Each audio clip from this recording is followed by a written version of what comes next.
In 1985, a group of 7 people, most of them engineers, and all of them formerly of the tech company Linkabit, formed a company called Qualcomm, short for Quality Communications. Today, a few decades later, Qualcomm is valued at almost $70 billion. But the path it's taken to get there, not without controversy. They charge exorbitant prices. The FTC is really going after Qualcomm's bread and butter. When I saw Qualcomm doing it, first I thought, that's never going to work. The optics of it don't look particularly good. So what does Qualcomm actually do? Because it's not exactly a household name. Qualcomm, they do something with phones. I think I've seen the name, but I have no idea what they're doing. No, I've never heard of Qualcomm. Some sort of tech company.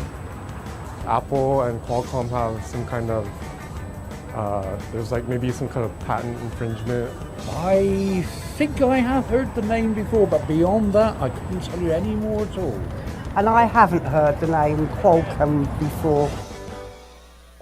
Qualcomm is the company that has been, over the years, developing a lot of the fundamental technologies that make cell phones work.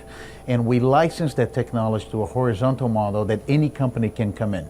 The other part of the business is our semiconductor business. And we produce chips for phones and for everything that the mobile industry has been transforming.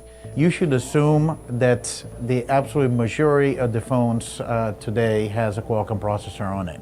So fundamentally, Qualcomm invents and licenses technologies and designs semiconductor chips. And as a result, it has a massive amount of patents, over 130,000 if you include patent applications, and today those patents accounts for more than half of its operating income. R&D has been a big focus of the company since the beginning. Qualcomm's first big win was pioneering a new wireless technology in the late 80s called CDMA1, which in 1995 became one of 2 industry standards for the way cell phone networks work. Along with the competing GSM technology, it defined the 2G era of cell phones. This, along with its growing portfolio of telecommunications patents, was what initially secured Qualcomm's position in the industry.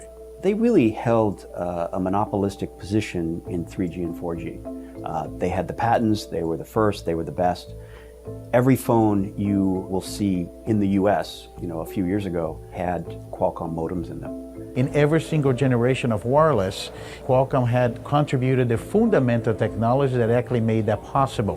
When it comes to chips, it's important to note that Qualcomm is a fabless microchip company, which means it designs them but contracts out their actual production. And it's most well known for a line of processors it calls Snapdragon. So what we do is we build the core processor that sits inside the cell phone.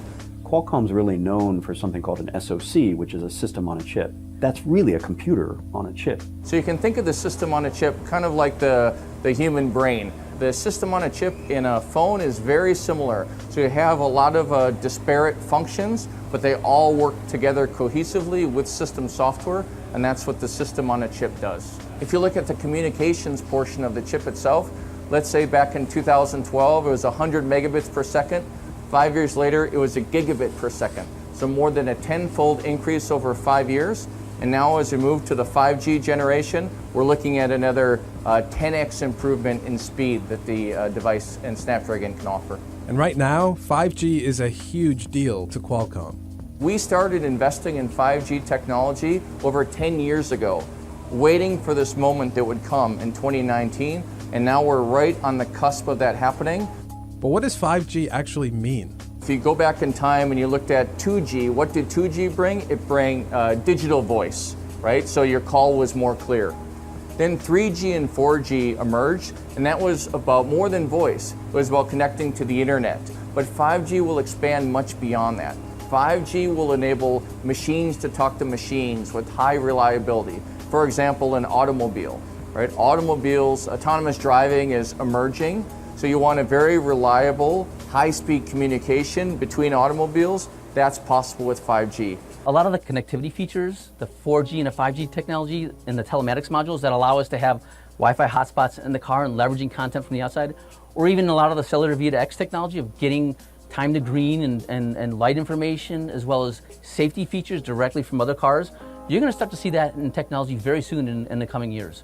In the beginning, it's going to be very mobile broadband centric. That means we're going to have smartphones which are going to have, we can experience much higher data rates and much lower latencies. And that is going to change the way we do our own businesses. So 5G is not just a marketing term. It's an actual set of new standards ultimately defined by the International Telecommunication Union that will lay out how the next generation of cell phones and other mobile devices will work.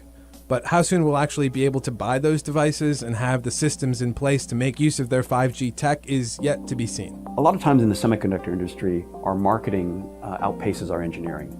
So when people say, oh, 5G's here, not so much. It'll be years in the making. 3G and 4G, Qualcomm dominated the industry. Some people say they may have behaved badly as a result. They were very monopolistic behavior, and that's good for Qualcomm, but that's not good for the industry. 5G is going to be much more open. Many more companies are participating in it. There's no way Qualcomm's going to have the same position that they've had in the past. Another big focus for Qualcomm right now is artificial intelligence. Qualcomm began our research on AI over a decade ago with Qualcomm AI Research. And in about 2015, we started integrating AI onto the chip. What that means is we put special processing capability into our chips to accelerate artificial intelligence.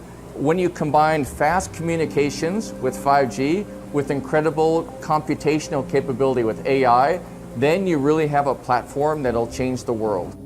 But alongside Qualcomm's history of innovation is a complex legal history. In March of 2018, the Trump administration blocked an attempted hostile Qualcomm takeover by competitor Broadcom, citing national security concerns. A few months later, Qualcomm itself failed to acquire another chip rival, NXP, when it couldn't get Chinese regulatory approval. But its most high-profile cases involve a series of antitrust lawsuits. In 2009, Qualcomm was fined $208 million by South Korea's antitrust agency, the Korea Fair Trade Commission. In 2015, it paid a $975 million fine in China after an antitrust dispute. In 2016, it was again fined by South Korea, this time for $865 million. It avoided a $778 million fine from Taiwan's Fair Trade Commission by agreeing to invest $700 million in Taiwan over the next 5 years. It was fined $1.2 billion by the European Union, and right now it's facing an anti-monopoly lawsuit from the FTC. The US FTC says Qualcomm maintains this monopoly over a key type of chip used in cell phones called baseband processors. And the government says it does that by using these anti-competitive tactics. For example, it says Qualcomm only supplies those chips to cell phone manufacturers if those manufacturers also agree to license patents from Qualcomm on its preferred terms. So the government says that forces those customers to pay these higher fees, these rates, and violates competition law.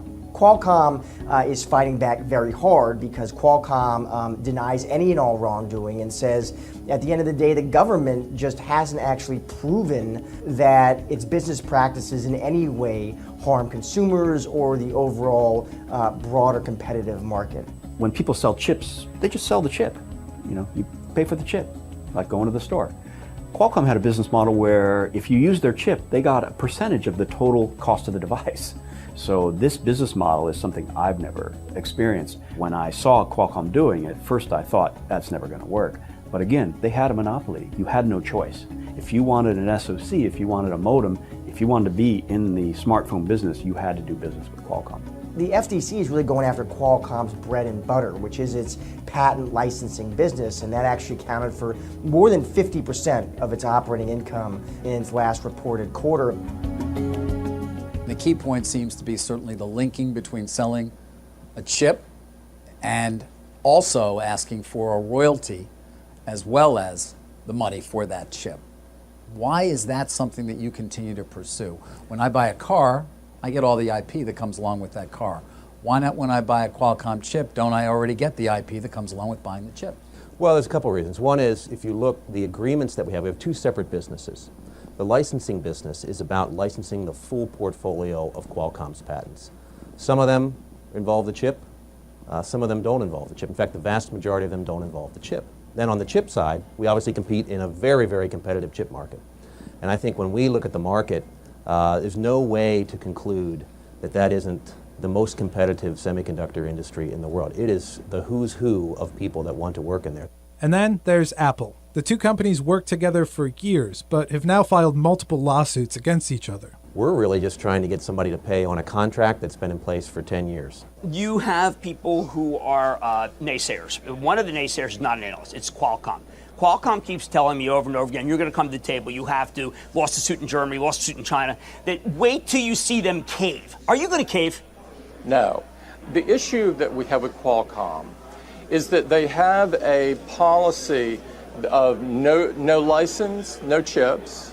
This is, in our view, illegal, and so many regulators in many different countries agree with this. And then secondly, they have an obligation to offer their patent portfolio